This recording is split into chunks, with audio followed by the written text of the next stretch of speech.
Fans ng BINI inatake ngayon si Miss Celeste Legaspi dahil sa isa niyang interview. Online gaming na prinomote ni Ivana Alawi ay namultahan ng 1 milyon. Isang babae nagnakaw lang ng shampoo, nakulong na agad. So simulan natin kay Ivana Alawi. During nga ng House Deliberation Budget for PAGCOR, pinasok nila itong kay Ivana Alawi. And let me play the whole video ng mga sinabi nila dito sa meeting. Ivana Alawi, mamimigay ng 100 iPhone 17, pero hindi pala kusang ibibigay yun. Dapat, ikaw muna ay mag-subscribe o mag-like doon sa isang online gaming platform. At wala po kahit saan dito yung pagsunod doon sa sinasabi po na pinag-uusapan natin kanina at Standard Council, Authority, merong approval po mula sa PAGCOR. Hindi rin po nakalagay. Halimbawa, ito pong isang sikat to, si Osas, dalawang Osas Pata. Millions of followers po to. Wala po kahit saan dyan na nakasulat na gambling can be addictive. Know when to stop. My question po, Madam Chair, is paano po ini-implement o ini-exercise ng PAGCOR ang kanyang regulatory power over these content creators and influencers?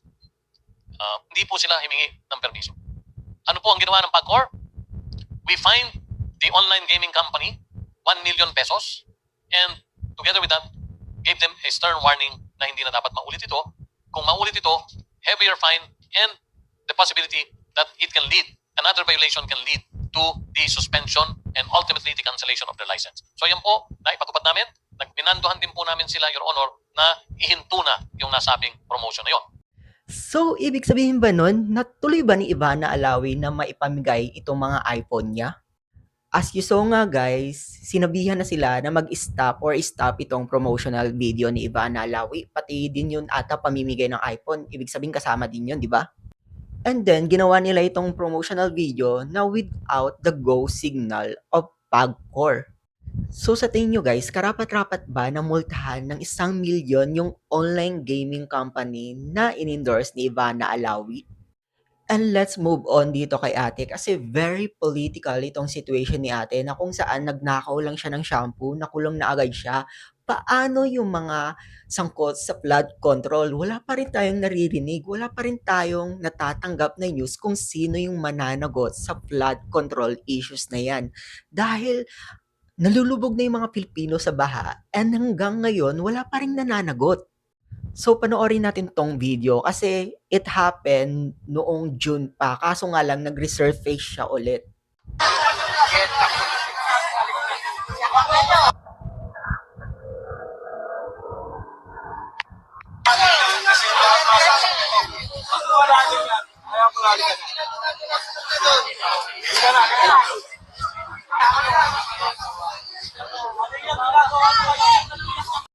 Napaka-unfair talaga ng mundo na kung saan si ate ay mumunting shampoo lang at ito na agad yung nangyari sa kanya.